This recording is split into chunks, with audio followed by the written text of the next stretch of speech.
Hey everybody, this is Jim the Tabletop Engineer and welcome to a new Paint a Mini video. Today I'm actually going to be painting just one. It's going to be this big old robot here.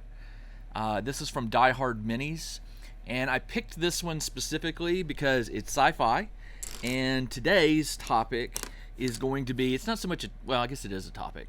I had a viewer email, or not email, they messaged me in one of the videos and asked me if I would discuss my thoughts on Stargrave and Five Parsecs from Home. I don't think it was a versus, although they did ask for like maybe compare and contrast.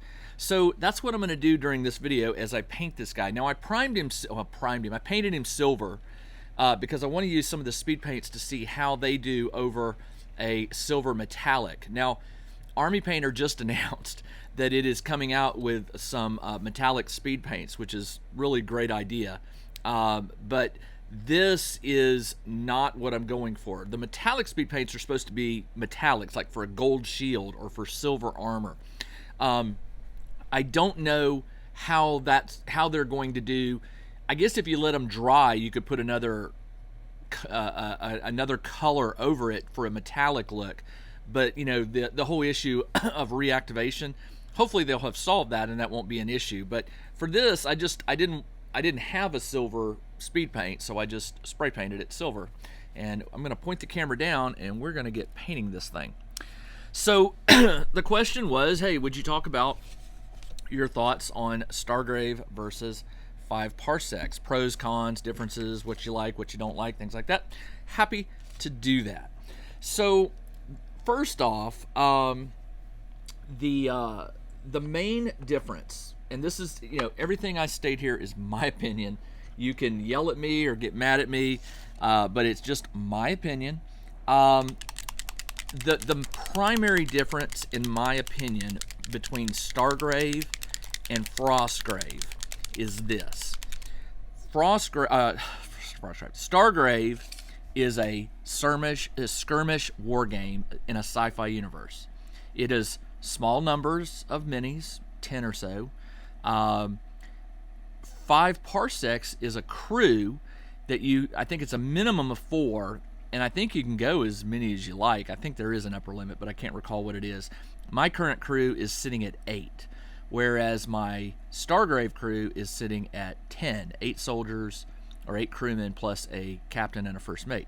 But that's not the primary difference. The primary difference is that Five Parsecs from Home is designed as a campaign, an ongoing campaign, that the skirmish wargame part is just 1/3 of it.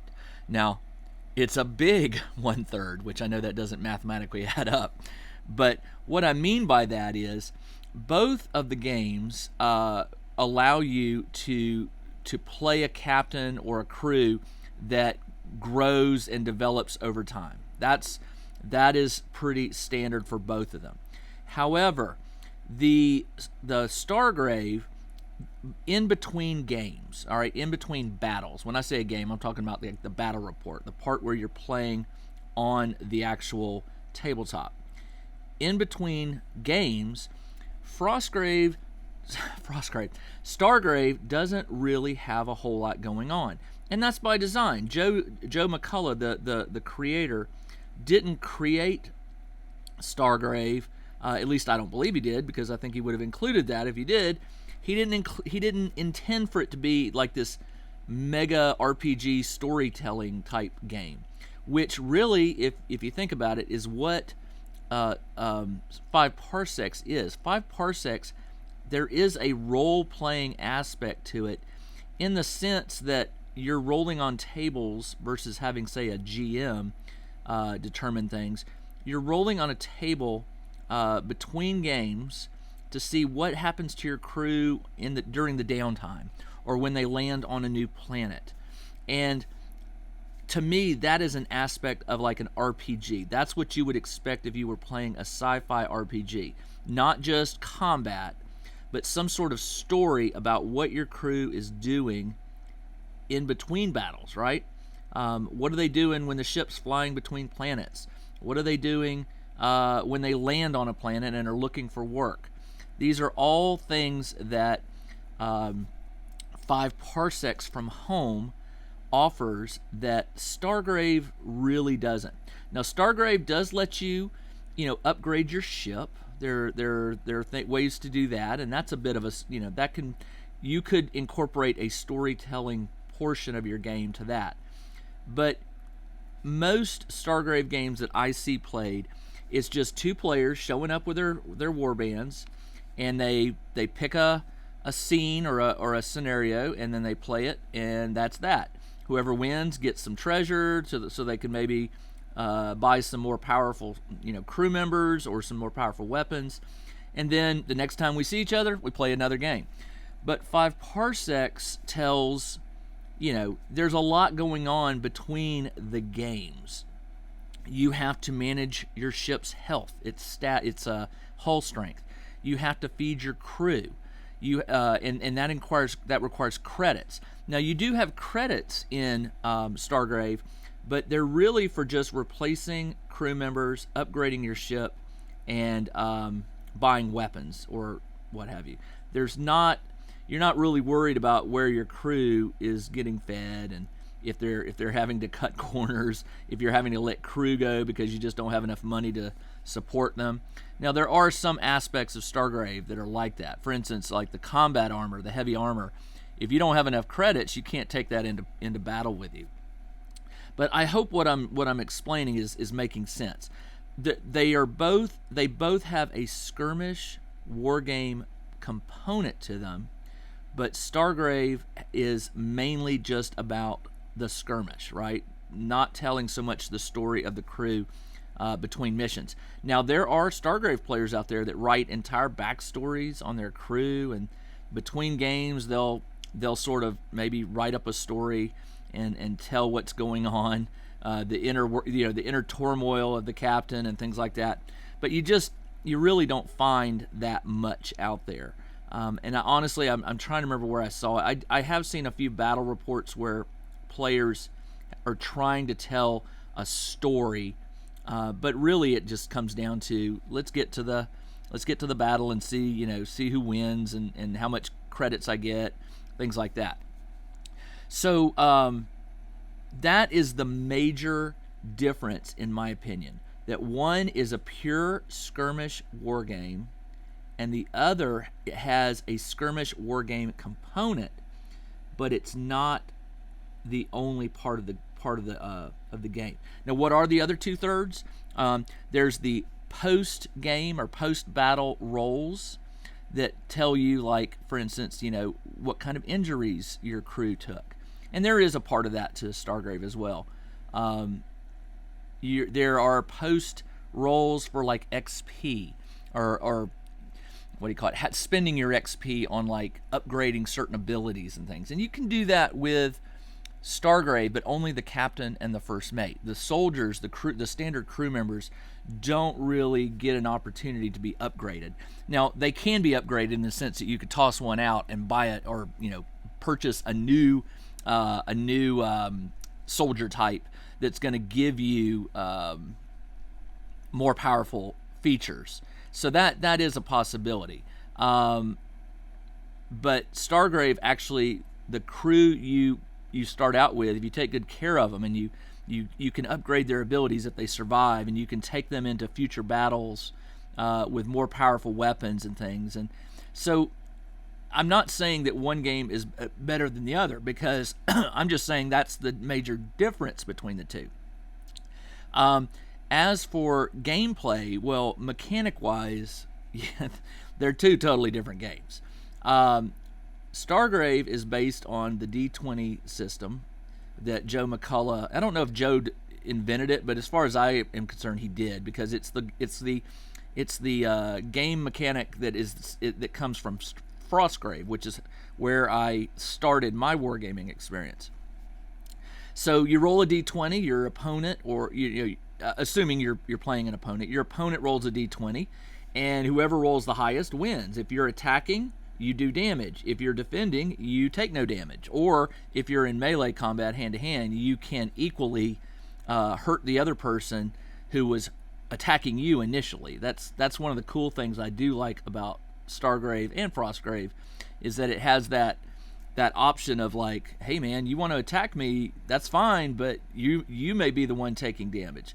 Whereas shooting attacks, it's one way. If your opponent rolls a certain die value, they can dodge whatever you're shooting at them or whatever. Now, with 5 Parsecs from home, there's both melee, which is called brawling, and there is the shooting aspect of the game.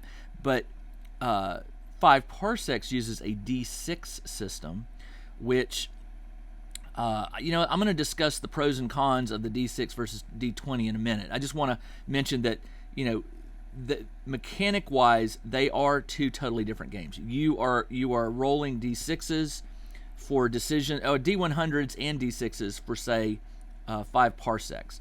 The D100s is when you're rolling on the pre and post battles. And I forgot to mention the other third of 5 Parsecs is the pre-battle rolls, which is where you're rolling.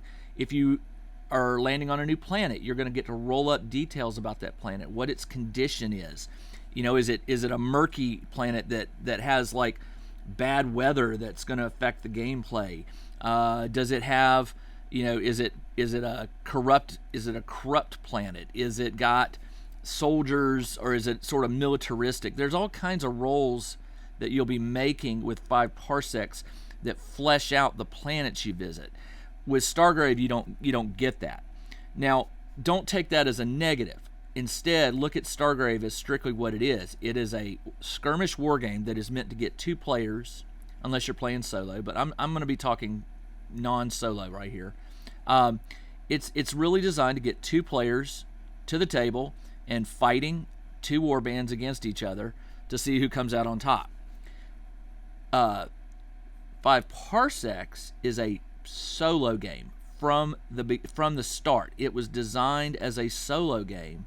So whereas Stargrave really is sort of, in my opinion, it's at its best with player versus player. I play a lot of solo Stargrave, but honestly, that's mainly because it's just hard for me to get to the game store and find an opponent who is also free at the exact same moment I am to play a game. So you gotta, you have to take the players when you can, and so I've just learned over the years that it's just easier to play solo. But Stargrave was designed from the ground up, I believe, to be a player versus player, and the solo rules were seem to be added later. Now maybe Joe wrote them at the same time, but I don't think that's the ideal way to play Stargrave. I think it is for 5 Parsecs from home. Now, mechanics. Let's get to the combat. So there's, I've played both games quite a bit now, and when I started playing Stargrave, I don't even remember when it was released. It's been more than a few years since it came out. When Stargrave came out, I started hearing the exact same complaints about Stargrave that I was hearing about Frostgrave, which is that the D20 mechanics, combat mechanics, are what they call swingy, S-W-I-N-G-Y. If you're not familiar with that term, I'm going to explain it to you. At least I'm going to explain it as I understand it. So let's assume that you have a captain on your crew that has been doing the captain thing for 20 years, and you have a new captain who has just started out, level 1 versus a level 20, which is a perfect example for Stargrave because that's kind of about, I think that's the max level you can get up to for a captain. So let's say you have a level 20 captain and you're going up against a level 1 captain. Well, in many games, it would just be an outright disaster for the level 1 captain because the roles in a lot of games are just going to go in favor of the one who has the higher abilities, the one who has the highest levels, most powerful weapons, stuff like that.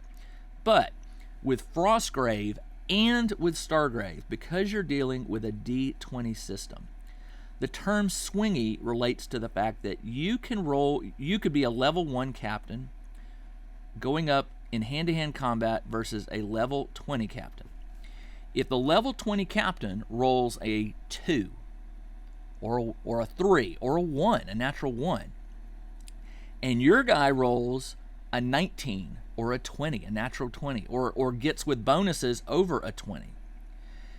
It is totally feasible within a Stargrave game for your captain or a crew member, a very experienced crew member, to lose all their health and die, or at least be knocked out of the game. Now, in Stargrave, that's another thing you need to understand about. In Stargrave, when a character is knocked out of the game, it doesn't mean they're dead. You will do a post-game roll to determine after the game ends if that character really died, or if they were injured, or if they just bounced back and maybe they just got knocked out or what have you. So the word swingy is referring to the fact that it is a game where a lot of weirdness can happen.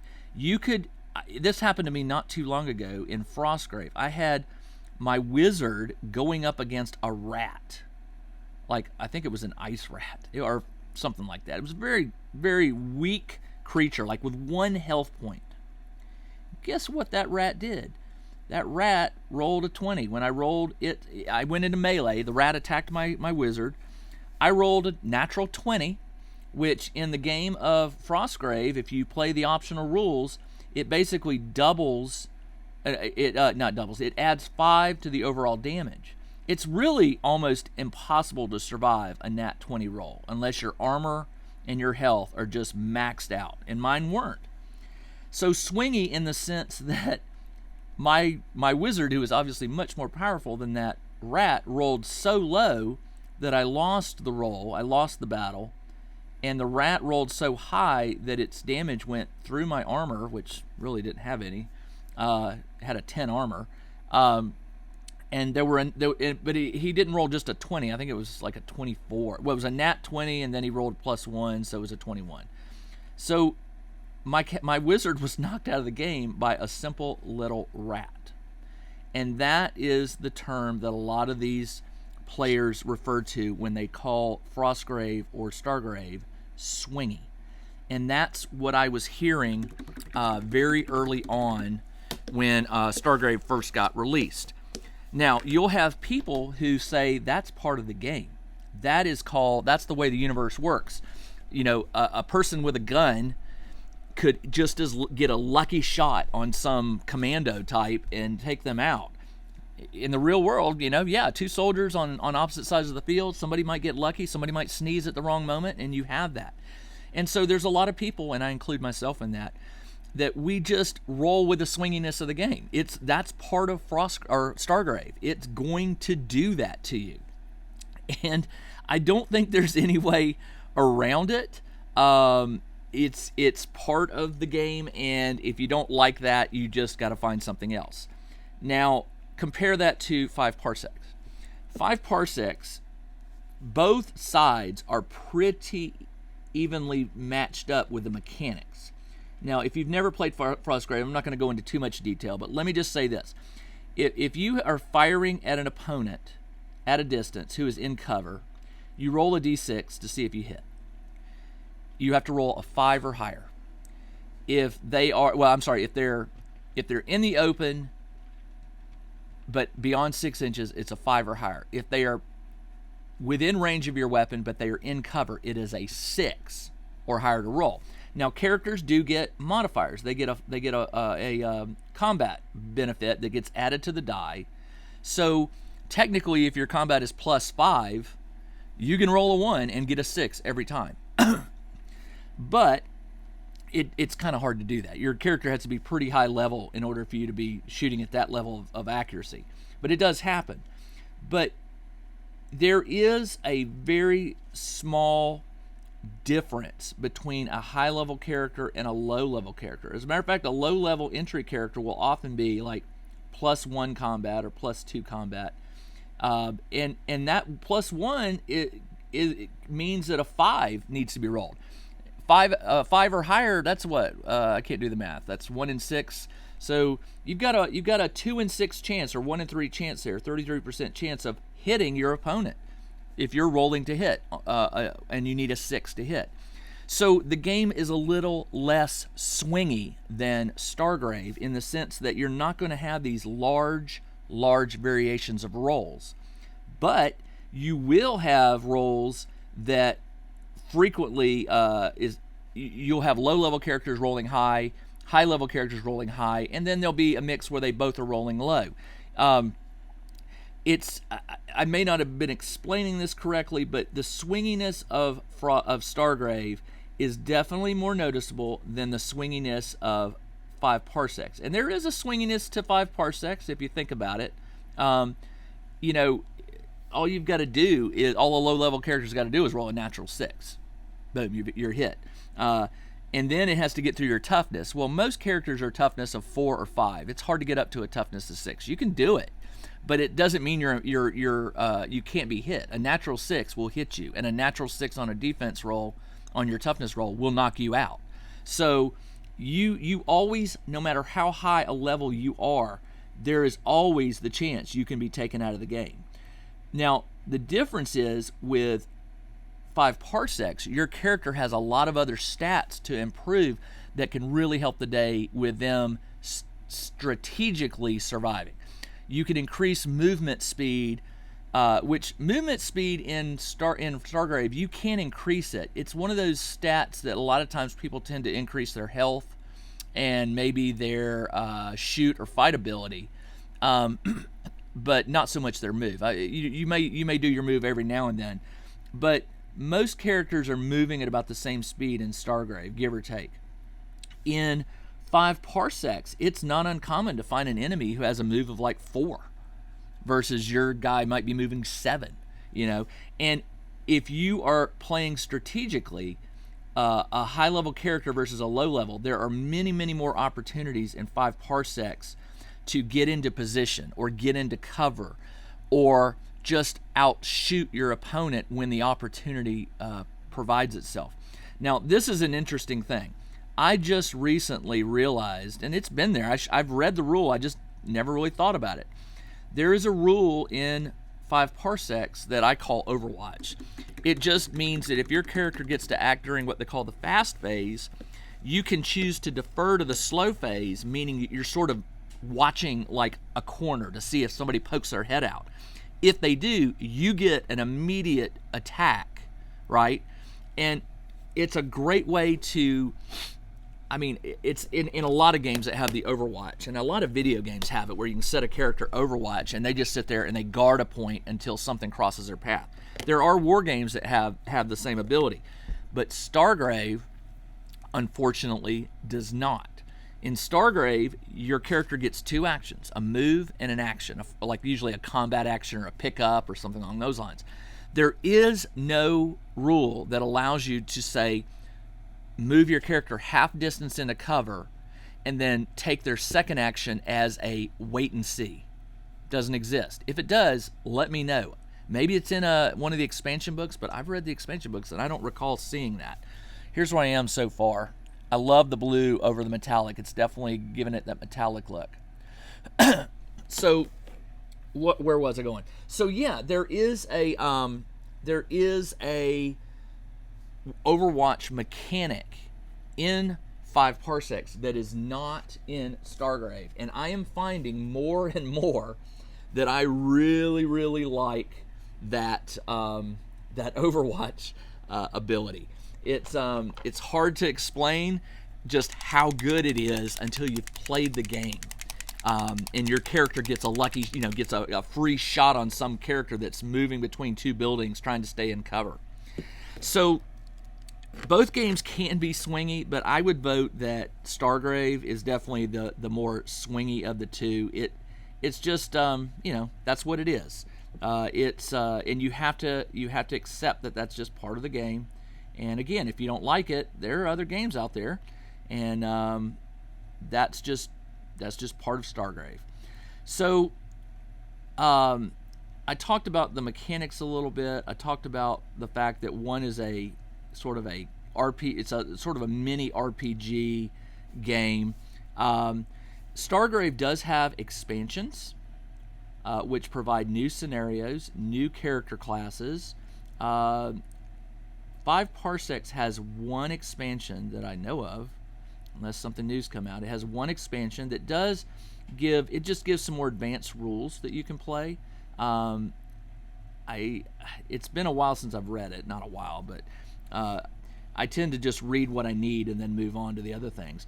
But it's a good expansion, but it doesn't really, in my opinion, since it's a solo game, all it's doing is giving a solo player more options to increase the complexity of the game, the expansion of the game, like the worlds and like the opportunities.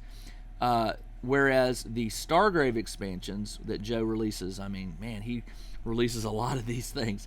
I think there's 4 of them now, maybe 3. I can't remember. I think there's 3 out now, and another one coming. They're very good. They provide players with new rules, new characters, or new soldier types, new powers. There's not really a significant change in what you would call the mechanics of the game. Joe doesn't tinker with what works, and those of us who like Frostgrave and Stargrave, we play the game because we like how it plays. So we don't want Joe tinkering too much with those rules, and so thankfully the expansions don't do that. Instead, what they do is they offer new powers. They'll frequently offer new weapons or new abilities that the captain or the first mate can use, and they're enough to give the game a nice little change of pace. But they don't seem to break the game. They're not changing the mechanics of the game so much that a player goes, man, it was great before this expansion, but now I can't play this guy anymore. This new rule has totally made my psychic captain useless or whatever. You don't get those kind of things in Stargrave or Frostgrave, really, and that's because, again, Joe doesn't really tend to tinker with the mechanics. Now, the mechanics of Five Parsecs haven't really changed either, but again, there's only that one expansion. I don't know if the author, Ivan, is going to be adding any new expansions to Five Parsecs in the future, especially since Modiphius got involved. Modiphius is, I think, the distributor or the publisher now, and I don't know what the long-term plans are for the game. I can tell you that I remember seeing either on the Stargrave user Facebook page, I thought there was a discussion about maybe an upgrade or not a new version, but like some changes coming to Five Parsecs. But again, it's been a few months, and I don't really remember the gist of it, and it didn't make me worried about the game. If you own the book, you can always play the game as you want. As a matter of fact, I do a lot of not homebrew, but home rules. Yeah, sometimes I'll change things. Sometimes I do it accidentally, like I forget a rule and I just go, oh well, I'm just going to ignore that. Or sometimes I just don't like the way something is done in the game. And right now, that's pretty rare. I try to play the game as written. I'm trying to think if there's anything I'm doing where it would change the rules. I don't think so. I've been pretty consistent with Five Parsecs. Now, I have made mistakes, but I don't think I've actually made anything. No, there's another game called 5 Leagues from the Borderlands, which is a fantasy version of Five Parsecs, and I did create a significant home rule change there. On a roll of 1, when you're shooting a bow, you run out of arrows, and I just thought that was kind of silly that somebody who has a bow would come into a battle with just 1 arrow. So I made it that they get a certain number of arrows and then they're out. I didn't care for that rule, but overall, I tend to play the game as written, both Stargrave and Five Parsecs. So let's see, what else can I talk about? Both of them are supported by what you would call the author. I frequently see Joe on the Frostgrave and Stargrave Facebook pages.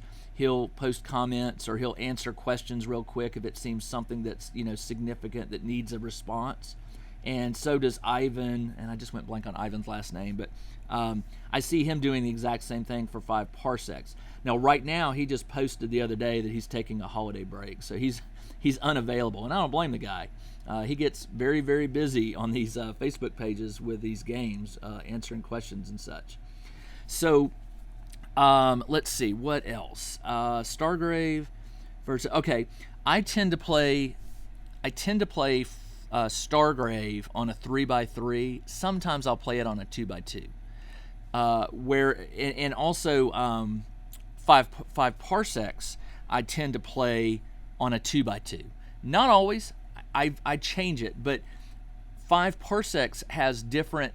It has 3 different size play areas that you can use, and then depending on which one you choose, it tells you how much terrain you should put down. It's not, in my opinion, it's not as dense a game as Stargrave. Stargrave and Frostgrave are 2 war games where the players are encouraged to like really put down the terrain, bog it down and create a lot of broken line of sights and make it to where the heroes and the war bands have to really get in there and duke it out hand to hand. You tend to see that in the Stargrave and Frostgrave games, not so much in the 5 parsecs. And I think that may just be me. That may just be a style of play. I tend to avoid hand to hand. I figure in a sci-fi game, you got weapons, long-range weapons, use them. I don't like it when the bad guys get up in my face. I don't like brawling because I do think brawling is very dangerous in 5 parsecs. You can really, really take some damage and lose some of your valuable characters if you want to start brawling. So when in doubt, I try to keep the enemy at bay, and I try to hit them hard and keep them in cover so that they're not bum rushing me and trying to engage me. Now there are some enemies in 5 parsecs that are considered brawler types, and that's what they want. They want to get in close, so you have to play them that way. And but again, it's all how you want to play your game. Now here's the one thing I will say about both games. Both games can be as easy or as hard as you make them. With 5 parsecs, the game, it really even offers an easy mode from the start. When you create your captain and your crew, you can choose to say you're playing the easy mode, and it gives you modifiers that affect game rolls later on, like the enemies you might face aren't as hard and the numbers aren't as high and things like that. You don't really have that in Stargrave. Instead, Stargrave has a balancing mechanic where if you have a captain of level X and you're going up against a captain of level Y, the rules allow you to adjust the game somewhat. It's almost like golf where you have a handicap. It gives you some rules for evening the game out, so to speak.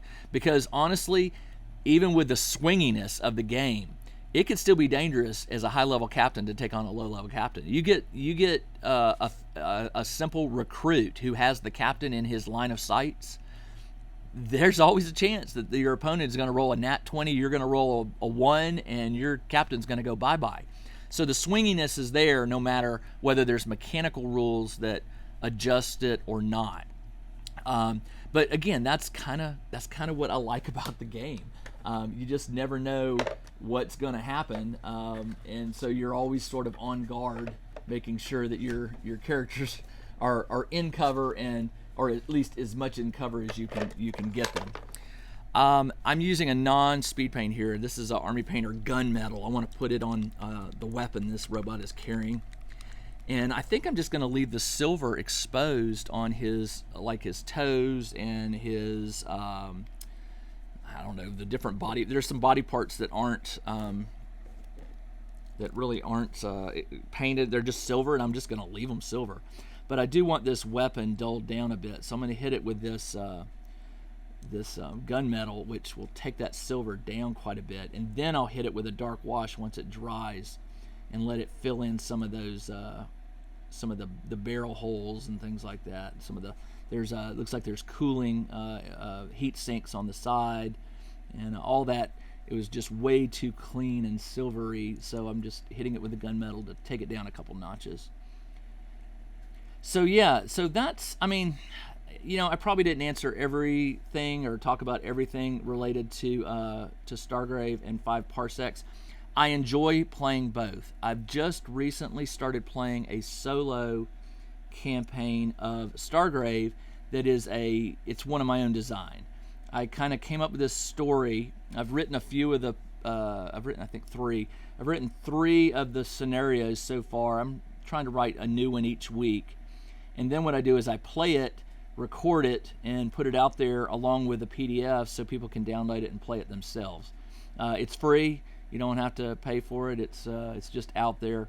And if you want to see it, it's on the Tabletop Engineer Plays. It's the Stargrave Athenium project is the name of it. So yeah, I do still enjoy playing both. Sometimes I get a little worn out on one or the other. 5 Parsecs can sometimes get a little tiring, so I'll take a little short break from it and come back to it. Right now I'm taking a break from 5 Leagues. I needed a break from it. It was just a little overwhelming. The rulebook came in late, and I was already just getting tired of flipping through the PDF version I had.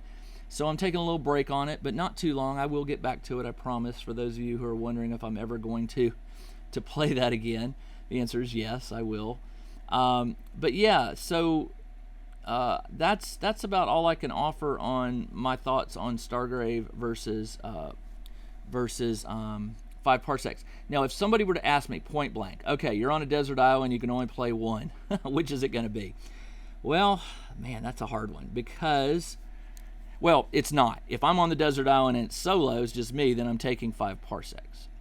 But if I have a friend there, it's going to be Stargrave because you cannot play 5 Parsecs. You can. That's not true. There are rules that allow you to play it, I think, cooperatively. There may be rules that say you can play it competitively, although I really haven't, if there are, I haven't read through them. I tend to read the rules I need to play the game, and that's about it. And but yeah, so desert island, yes, I'm going to take if I'm by myself, I'm taking 5 Parsecs. If I am not by myself but I have a friend, I am taking Stargrave. So, and that's if those are my only 2 choices. I honestly couldn't tell you what my absolute most favorite game in the world is. And those of you who know me probably understand that that's why I play so many games and record them, is I can't make up my mind. I enjoy playing games a lot. And I'll take some post pictures here and put them at the end of this video, but he turned out really good. I like him. Now what I'll do next is hit him with a varnish. I'll hit the gun with some dark wash in the pinchers, and then I'll hit it with a coat of matte varnish just to protect the paint job.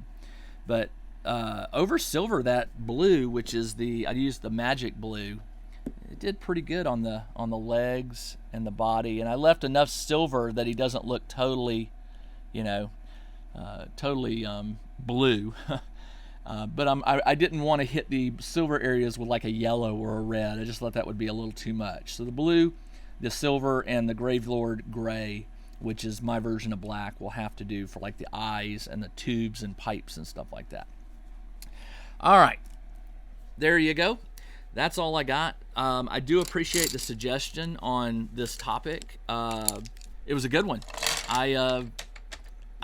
I guess in my mind, if I'm thinking about 5 Parsecs versus Stargrave, I know the differences because I play both. I understand the swinginess of one versus the other. I understand the campaign benefits of, say, 5 Parsecs versus the just get some minis on the table and throw some dice and have a good battle that comes from, say, Stargrave. They both are great in my mind. So I hope if that, I don't know if that's going to help, that discussion is going to help anyone decide, like if they're like, I can only get one. I don't know if my discussion is going to give you enough information to make a decision. It's just my thoughts on those 2 games and why I like both of them. They're not the same game. When I play 5 Parsecs, I am not playing Stargrave. And when I play Stargrave, it is a totally different game than 5 Parsecs. So in that sense, that's why I play both. Because if they were too similar, I'd just pick one. I'd pick the one that makes me smile the most and that I get the most enjoyment out of, and that I maybe get a chance to play the most. Now, because I'm a solo game player, that's sort of a moot argument. But if I were playing consistently at a game store every week, you got to think Stargrave is the way to go because it's designed for an opponent, whereas 5 Parsecs is not. All right, that's all I got in this video. I'll get some photos of this guy. One of my lights went out, and put it up at the end of the video. But I'll be back very soon with a new paint a mini video and a new discussion. Always open to discussion ideas. This one came from a viewer, so if you've got something you want to hear me ramble on about, and again, I'll ramble. I'm not saying I've got the right answer. I'm not saying I know everything. I'll just tell you, what I think about it. And if it's something outside my expertise or my knowledge, I'll just say, I don't really know much about that. Don't ask me about Warhammer. I don't play Warhammer, so I couldn't really answer that. Anyway, Jim the Tabletop Engineer, thanks for joining me on this video. I'll be back very soon with another one. Until then, everybody, take care.